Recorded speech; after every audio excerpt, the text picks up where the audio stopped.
It began in a quiet corner of the University of Utah, March 1989. The room was dimly lit, filled with the hum of machinery and the faint smell of chemicals. Two chemists, Martin Fleischmann and Stanley Pons, leaned over their experimental setup. By all appearances, it was an ordinary day in the lab, until it wasn't. Fleischmann and Pons weren't chasing glory.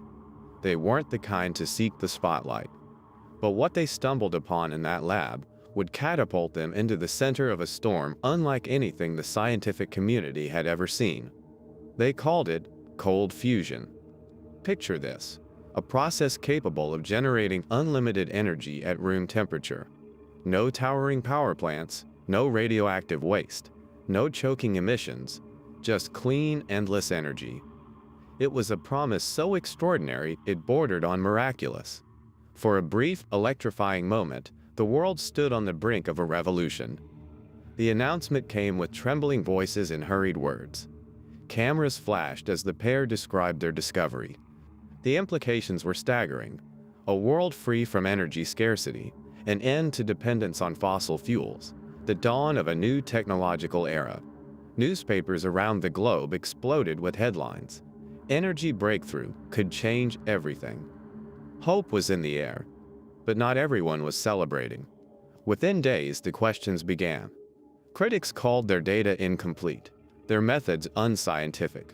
A chorus of doubt swelled, growing louder and more relentless. Laboratories failed to replicate the results. Journalists who had once hailed them as pioneers began labeling them as frauds. The same spotlight that had shone so brightly on their discovery now burned them to ashes. Fleischmann and Pons went from being hailed as revolutionaries to becoming scientific pariahs. It happened so fast, too fast. Was their science truly flawed? Were they simply chasing a mirage in the desert of human ambition? Or was there something more? Something darker? Could their downfall have been orchestrated, not by the limitations of science, but by the vast, invisible machinery of power and control? Because here's the thing: cold fusion didn't die that day. The dream didn't vanish. Even as Fleischmann and Pons faded into obscurity, whispers persisted. Whispers of researchers who continued their work in secret. Whispers of breakthroughs never reported. Whispers of powerful interests that might have seen this technology not as a blessing, but as a threat. If cold fusion was a lie, why does the world still chase it? Why have government agencies quietly funded research into it for decades? Why do stories of mysterious discoveries, and even stranger disappearances, keep surfacing? What if cold fusion wasn't just a scientific misstep? What if it was the first glimpse of a world we were never meant to see? In this video, we'll uncover the truth behind the cold fusion controversy, a tale of innovation, intrigue, and unanswered questions. Who decides which discoveries see the light of day, and which are cast into the shadows? And most importantly, why? This isn't just about science. This is about control, power, and the forces that shape our world in ways we may never fully understand. Stay with us, because what you're about to hear might just change the way you see everything. Imagine a world where energy is as abundant as the air we breathe.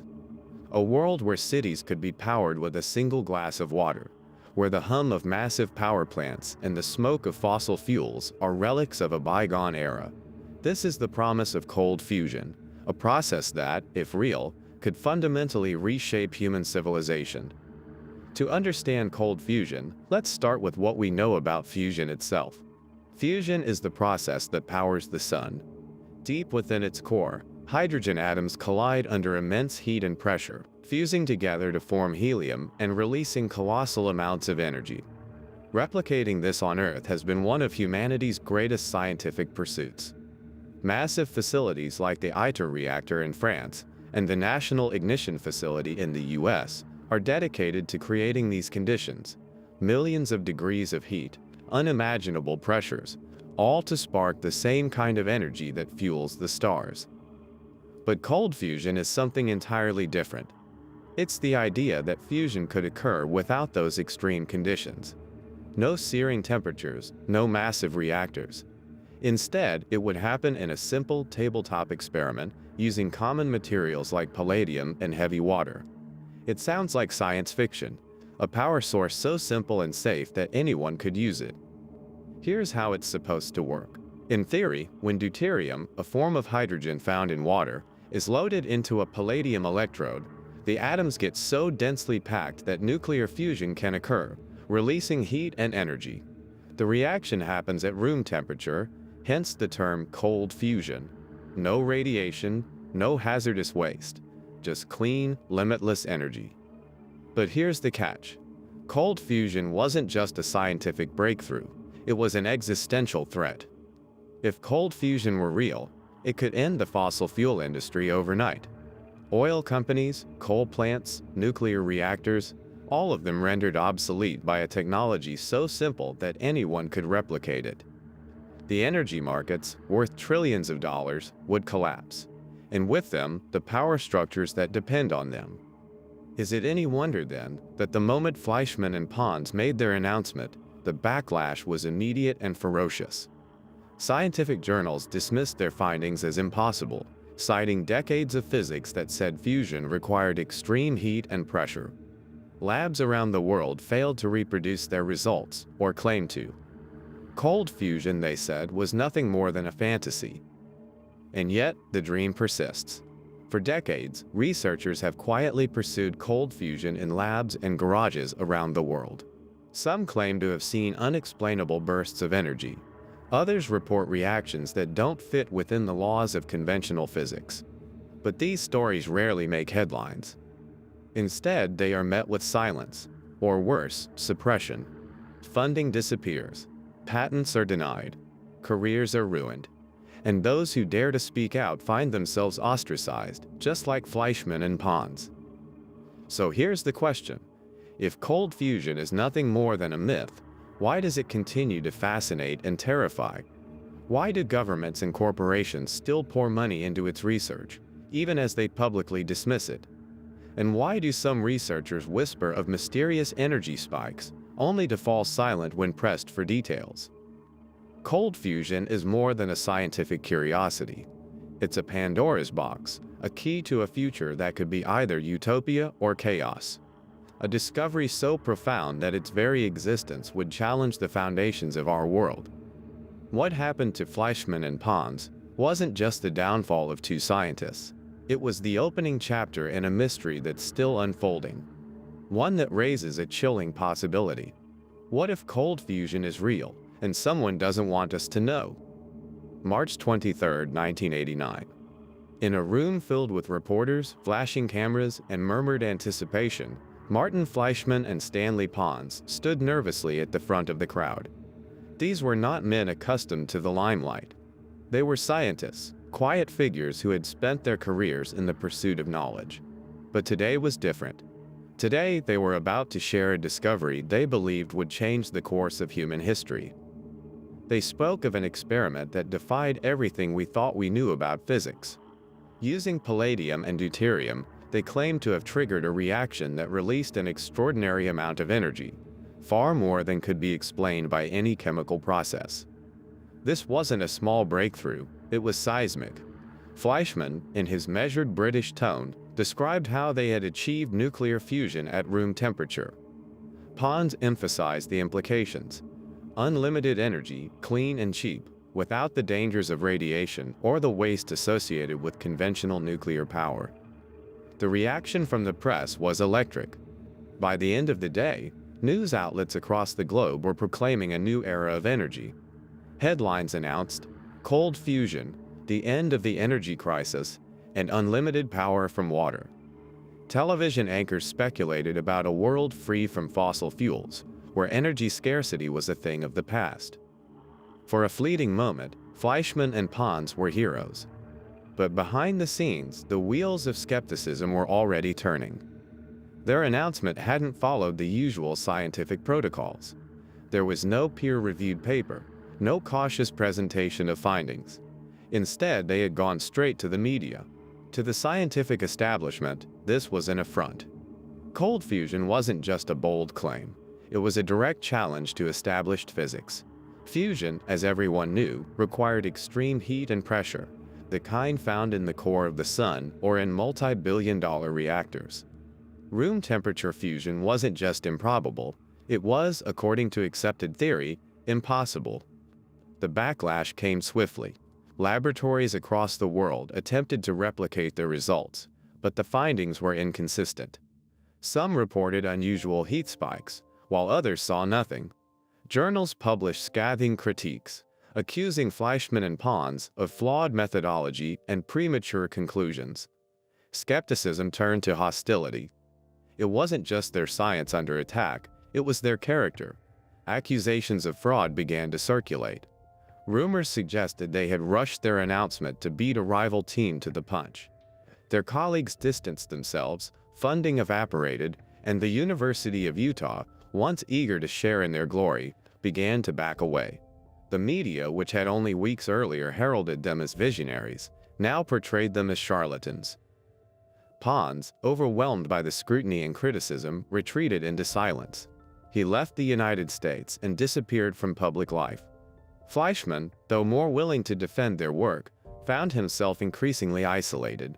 His name, once associated with groundbreaking research, became synonymous with scientific failure. But the story didn't end there. While the public turned its back on cold fusion, a smaller, quieter narrative began to emerge. Some researchers reported anomalies, heat bursts, energy outputs, and reactions that didn't fit within the known laws of physics. Yet these findings rarely made headlines. Instead, they were met with a different kind of resistance. Labs that pursued cold fusion found their funding cut. Patents related to cold fusion were routinely denied. Scientists who claimed breakthroughs spoke of sudden and unexplained obstacles. Could it all be coincidence? Or was there something more at play? Cold fusion wasn't just a scientific breakthrough, it was an existential threat. If Fleischmann and Pons were right, their discovery could render the global energy industry obsolete. Oil companies, nuclear power plants, and entire economies depended on the current energy paradigm. A technology that could provide unlimited power from water wasn't just disruptive, it was destabilizing. And destabilizing technologies don't just disappear, they're buried. In the years that followed, whispers began to circulate. Some claimed that powerful interests had moved quickly to discredit Fleischmann and Pons, orchestrating a campaign to protect the status quo.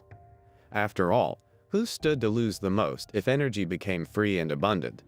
What would happen to the fossil fuel empires, the trillion-dollar energy markets, and the governments that depend on them? Fleischmann and Pons became the faces of failure, but was that failure genuine or engineered? The cost for them was devastating. Their reputations were shattered, their careers destroyed. Fleischmann spent his final years in obscurity, a once brilliant mind burdened by disgrace. Pons disappeared entirely, a man erased from the narrative he had helped create. And yet, even in their absence, the dream they had sparked refused to die. Quietly, in secret labs and private conferences, cold fusion lived on. Researchers continued to pursue it, some claiming breakthroughs they dared not share. Others whispered of mysterious shutdowns, inexplicable funding cuts, and even veiled threats. Why? If cold fusion was nothing more than flawed science, why was the backlash so relentless? Why did so many scientists feel compelled to continue the search, often at great personal and professional risk? And why do stories persist of suppressed research, classified projects, and mysterious discoveries that never reach the public eye? The saga of Fleischmann and Pons is not just a story of ambition and failure. It's a cautionary tale about what happens when a discovery threatens to upend the world. It's a story of power, control, and the lengths to which some will go to maintain it. But most of all, it's a story that raises uncomfortable questions. What if Fleischmann and Pons were right? What if their discovery wasn't flawed but silenced? What if cold fusion is real, and we've spent decades chasing answers that were deliberately buried? The deeper we dig, the stranger this story becomes. And it's far from over. While Martin Fleischmann and Stanley Pons faded into obscurity, their discovery, or the possibility of it, refused to vanish. Instead, it sank beneath the surface, into the shadows of academic institutions, private labs, and whispered conferences. The public dismissed cold fusion as a failed experiment, a footnote in scientific history. But behind closed doors, the dream lived on, nurtured by a handful of believers who refused to let it die. Some of these individuals were mavericks, operating out of garages and basements, using salvaged equipment to recreate Fleischmann and Pond's experiments. Others were more clandestine, working in corporate-funded labs or under the auspices of government agencies.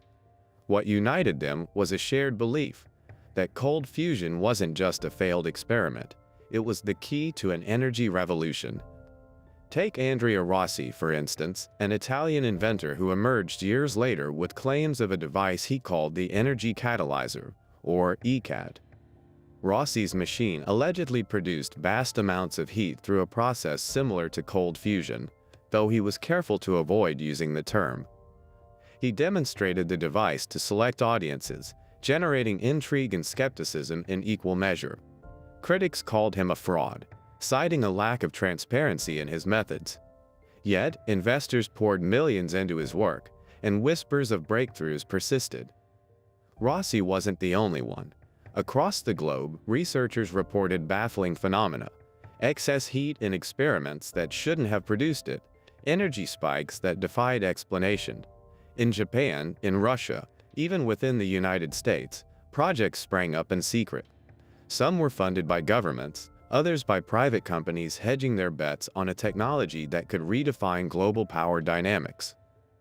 But why, if cold fusion was discredited so thoroughly in the public eye, did these projects continue? The answer lies in the stakes. Cold fusion, if real, would render oil, coal, and even conventional nuclear power obsolete. Trillions of dollars in infrastructure, energy markets, and geopolitical influence would evaporate overnight. Imagine a world where every home could generate its own energy, where nations no longer fought over oil fields or pipelines. For those in power, such a world is not a promise, it's a threat. And threats are dealt with. Consider this: even as public interest in cold fusion waned, government agencies like NASA and DARPA quietly funded research into low-energy nuclear reactions, a term often used as a rebranding of cold fusion. Why would these institutions invest resources into something that was supposedly debunked?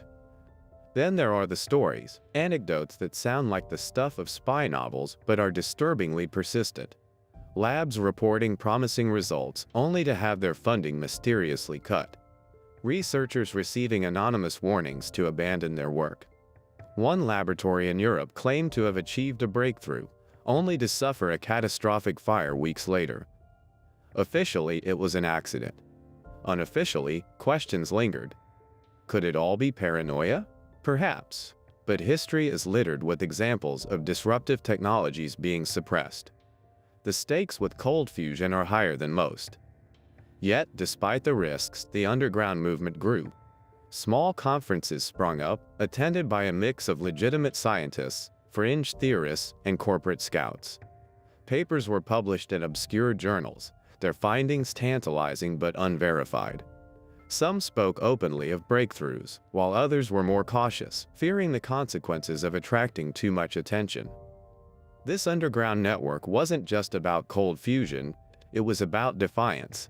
Defiance of a scientific establishment that had declared the field dead. Defiance of a world order that saw energy as a commodity to be controlled, not a resource to be shared. But the question remains: why hasn't cold fusion, if it's real, broken through? Are the challenges purely scientific, or has something, or someone, kept it from reaching the surface? The deeper we look, the more unsettling the answers become. Whispers of suppression, stories of breakthroughs silenced, even suggestions that cold fusion might already be in use, quietly powering classified technologies, hidden from the public for reasons we can only speculate. The underground movement has kept the flame of cold fusion alive, but at what cost? What have these researchers uncovered in the shadows, and why are they so hesitant, or unable, to share it with the world? Cold fusion is more than a scientific curiosity. It's a battlefield. And the forces at play are far more complex and powerful than most of us can imagine. Stay with us as we uncover the layers of this mystery, because the next chapter might be the most revealing yet. For decades, the official narrative surrounding cold fusion has remained unchanged. It was an error, a scientific misstep that failed to withstand scrutiny. But if that's true, why does the idea refuse to die? Why have so many researchers, institutions, and even governments quietly pursued it? And why do stories of suppression, silencing, and secrecy continue to surface? To understand the answers, we need to follow the money and the power. Start with the oil industry. Fossil fuels are the lifeblood of the global economy, generating trillions of dollars in revenue each year. Oil isn't just an energy source, it's the foundation of geopolitics, shaping alliances, conflicts, and the balance of power. Entire nations depend on oil exports for their survival. What happens to those nations, those companies, and those elites if energy becomes free? The idea is almost unthinkable. Cold fusion could render oil and coal obsolete overnight. The energy markets would collapse. Power would shift dramatically, not to governments or corporations, but to individuals. Anyone with access to water and a simple reactor. That's not just disruptive, it's revolutionary. And revolutions are rarely allowed to happen without resistance.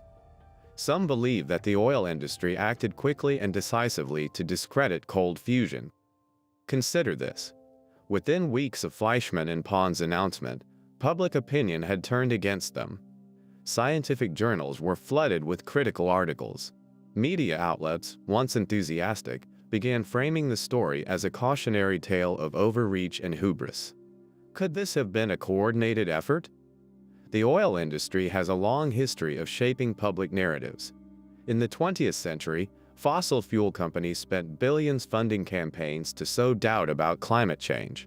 Discrediting cold fusion, with its world-altering implications, would be a logical and necessary step to protect their interests. But the conspiracy doesn't end there. Governments also have a stake in controlling energy. Energy isn't just an economic issue, it's a strategic one. Wars are fought over oil and gas. Energy independence is a cornerstone of national security.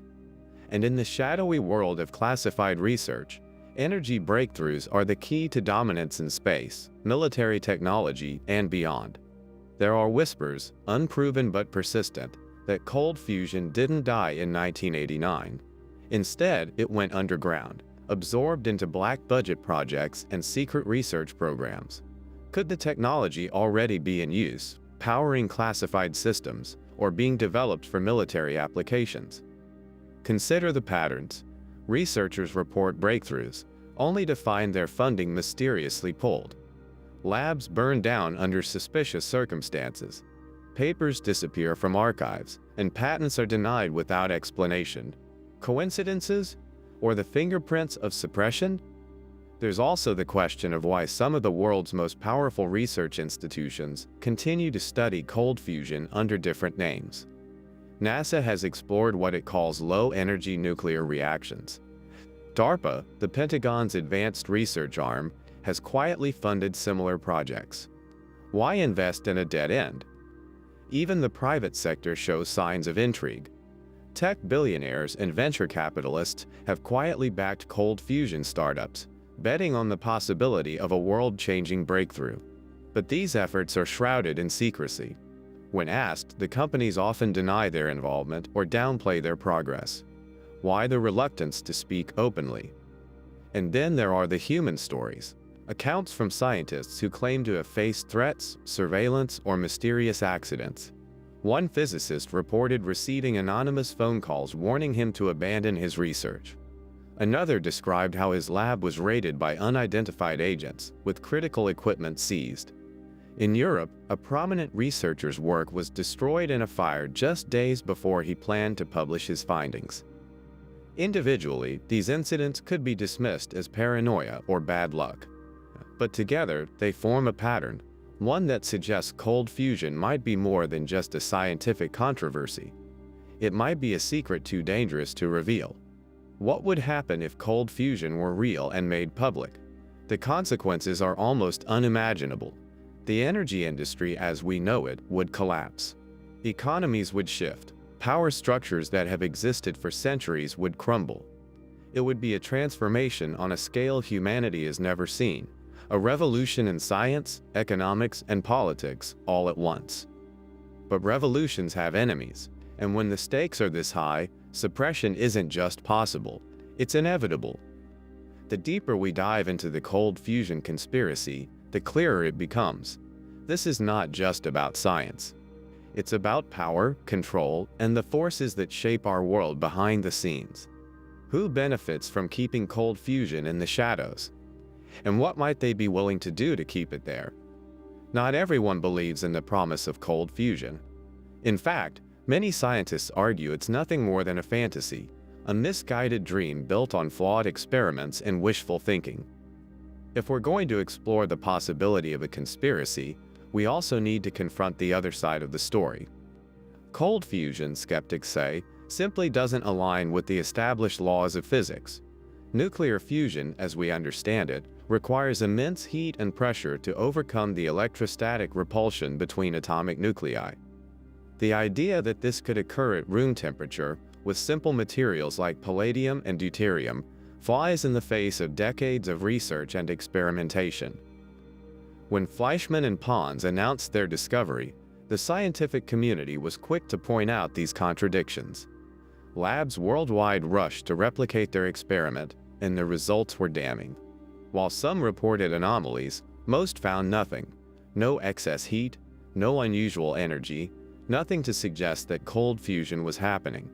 To skeptics, this was definitive proof that Fleischmann and Pons were either mistaken or, as some suggested, deceptive. But even if the initial experiments were flawed, why does cold fusion continue to captivate? Skeptics argue that it's the allure of a perfect solution, a technological utopia that promises everything and asks for nothing. The dream of limitless clean energy is so powerful that it blinds people to the harsh realities of physics and engineering. To these critics, cold fusion isn't just improbable, it's a modern myth, a mirage that keeps hopeful scientists chasing the impossible. And yet, there's another perspective, one that suggests the skeptics might not have the full story. Could the failures to replicate Fleischmann and Pons' results have been the result of subtle variables, factors too poorly understood at the time to control for? Cold fusion experiments often involve complex materials and delicate conditions. What if the early failures were simply due to an incomplete understanding of the phenomenon? There's also the question of bias. The scientific establishment, deeply invested in the existing paradigms of energy and nuclear physics, may have been predisposed to dismiss cold fusion from the start.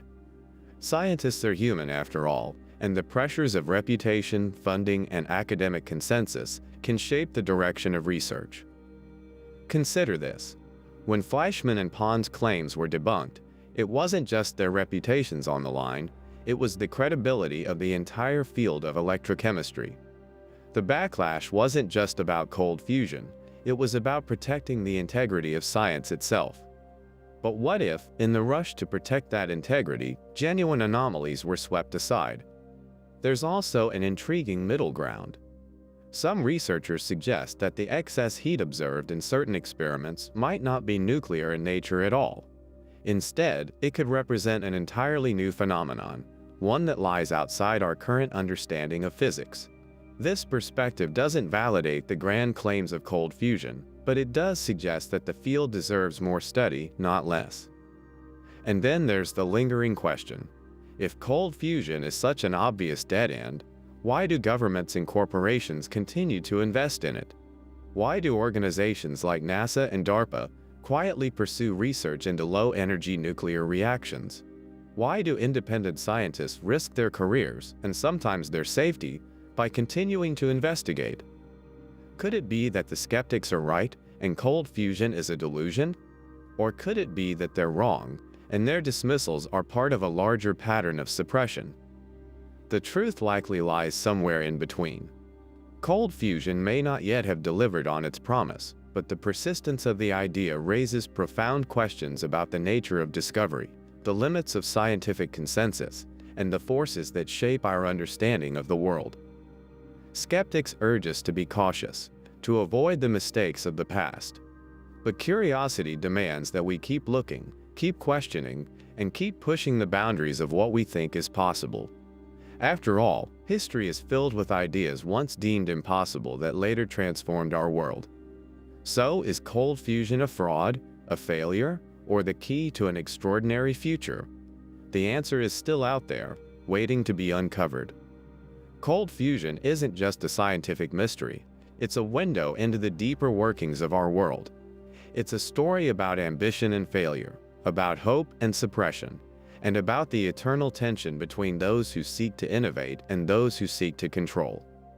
Imagine for a moment a world where Fleischmann and Pond's discovery had been embraced rather than dismissed.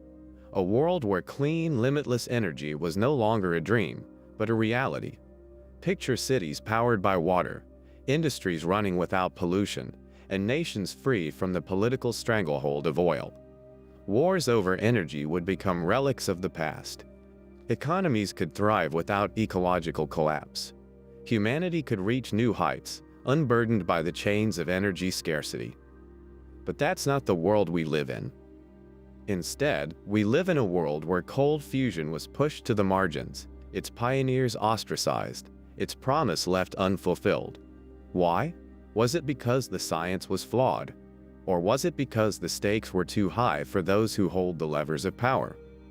The truth, as always, lies somewhere in the shadows. We know that cold fusion wasn't entirely abandoned. While the public was told it was a failure, research continued, but quietly, discreetly, and often under different names. Some of the world's most powerful institutions never stopped exploring the idea. Why? What did they see that we didn't?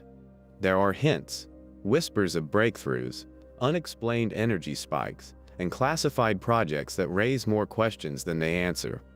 Could cold fusion already exist in some hidden corner of the world, powering technologies we're not allowed to know about? If so, who controls it? And why are they keeping it from us? Or perhaps cold fusion truly is an impossible dream. But even if that's the case, the idea of it, its promise, its potential, continues to inspire. It forces us to confront the boundaries of our knowledge and to question the systems that decide which ideas flourish and which are buried. The story of cold fusion is ultimately a mirror. It reflects our greatest hopes and our deepest fears. It shows us a glimpse of a future that could have been, and perhaps still could be. But it also reveals the obstacles that stand in the way, the entrenched interests, the rigid systems, the fear of change. So what do we do with this story? Do we accept the official narrative and move on, or do we keep asking questions? Do we continue to explore, to challenge, and to push the limits of what's possible? The answers aren't simple, and they shouldn't be. Cold fusion forces us to think bigger, to imagine a world that isn't just an extension of the present, but a radical departure from it. It's a reminder that the greatest breakthroughs in history often began as heresies, and that the future belongs to those who refuse to stop searching. What if cold fusion is real, waiting to be rediscovered? What if the key to our energy revolution has been within reach all along, hidden not by accident, but by design? And what if the real story isn't about whether cold fusion works, but about what it represents, a challenge to the status quo, a glimpse of a world where power is no longer the currency of the few, but the inheritance of us all? The story of cold fusion isn't over. The questions remain. And as long as they do, the search continues.